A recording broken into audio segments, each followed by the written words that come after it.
school. That's the thing now.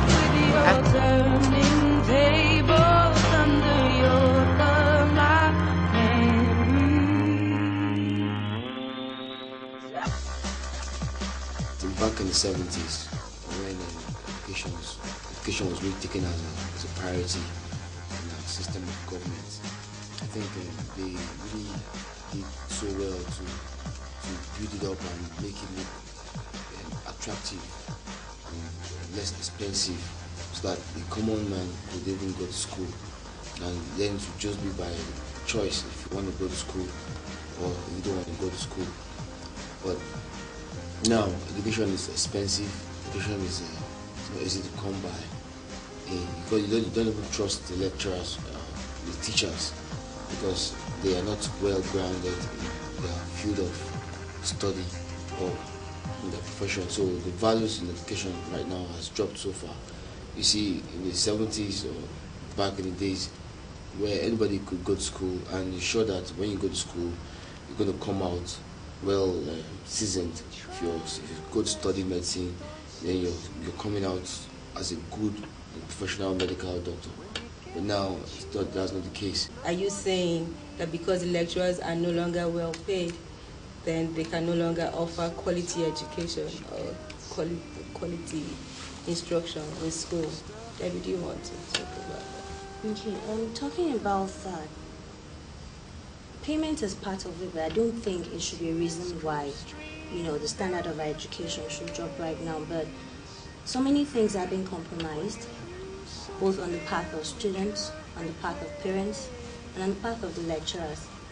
Now, you have students paying their way through school now just to make good grades. The reason is because a lot of them are lazy. Now, people go to school, and back in the days when you go to school, you just want to go to school to make good grades and come out and probably get a good job somewhere. But these days, when you go to school, you find a lot of students who, they really want to play. They want to get the prize, but they don't want to pay the price to get the prize. Would you think that it is a reflection of the larger society that we live in?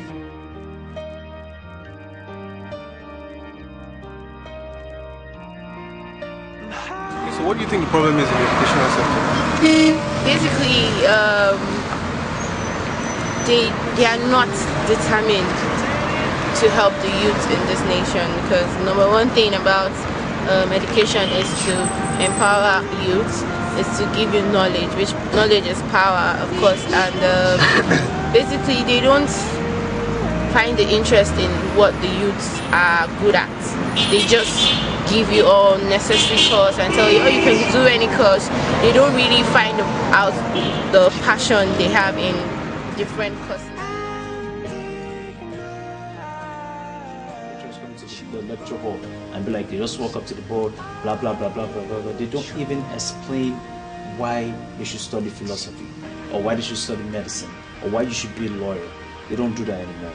You get me? I'm sorry, I have to go on. And the point of students not being serious, you don't blame them these days.